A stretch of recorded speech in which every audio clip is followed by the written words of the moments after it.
when you discover and try to understand your purpose more, lead you closer to feeling satisfied, feeling happy? Do business leaders that come to you or people in general that you work with tell you that happiness is a goal that they want to achieve? Everybody wants to be more happy in their life, right?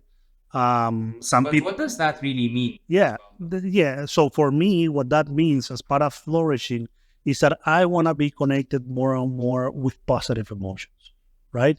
And we are addicted to emotions. So a lot of people are trapped in that loop of thinking and feeling, thinking bad thoughts, feeling bad emotions, right? So we want to break through that because we want to be more connected. And I'm an example of that. For many years in my life, from the outside, people will say how successful you are. You must be super happy.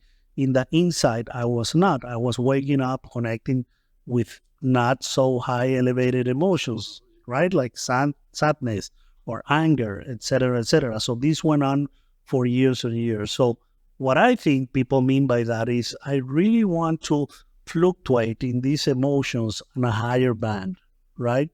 And there are ways to do that, right? There are rituals to do that. There are ways to change your thoughts. There are ways to connect with elevated emotions. There are ways to rehearse behaviors that are going to lead to different outcomes. So we need to get out of this trap. If we feel that we are living a life with a lot of drama, with a lot of existential suffering, the biggest challenge to change is to make a choice different than the day before. Now, once we decide to do so, you gotta be ready because it's gonna be tough, right? It's like Dr. Joe Dispenza talks. Once you wanna do that, you enter the river of change. And that river of change, what's gonna happen? Everything in you wants you to come to a familiar self, right? But then you need to keep retraining and doing some of these rituals because you can rewire, create new thoughts, connect to higher emotions, and change your life and change your environment, right? The problem with a lot of people that feel unhappy is that the environment is controlling them, right? All the things that are outside of them are controlling them. And there's no way to succeed in that game, right? You can accomplish a lot of things. A lot of people can see you and say a lot of good things.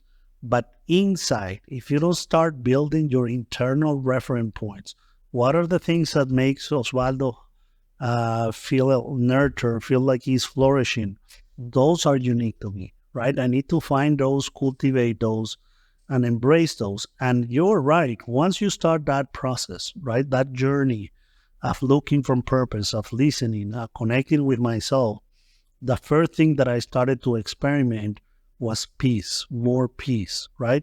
The anxiety started to calm down because it felt like I was doing some meaningful work and I was getting to a place, right? And I felt that in my peace, right?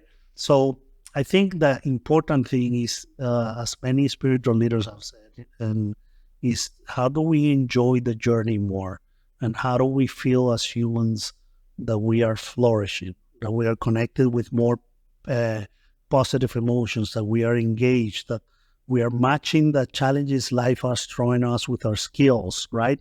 And yes, we feel a little bit uncomfortable, but we're alive, right? We're embracing these challenges, having authentic relationships, right? Having meaning and accomplishes our goal. Those are things that make us flourish, right? And those are things that we can cultivate. But again, it's a strategic personal decision, right? I want to get out of this carousel. I want to build the best version of myself. And I need to do certain things to make sure that happens. Because if I are areas of my life that I feel in that carousel, I have to do something different, right? And everything starts with a thought, right? So I have to create the space to generate a new thought. So lately, I've been doing this ritual that I found fascinating. That every morning I journal, but I write what are the thoughts that I'm having that I don't want to have, and what are the new thoughts that I want to have, right? So I'm creating the space for these new thoughts to emerge, right? And then I think, okay, what emotions I want to feel that are connected with these thoughts, right? And then if there are things that I want to accomplish, what are the behaviors that I need to do and rehearse in my mind to reinforce that these behaviors are needed to what I want to accomplish, right? So that's a way to break that loop that a lot of us are for so many years of thinking and feeling these negative thoughts and negative emotions.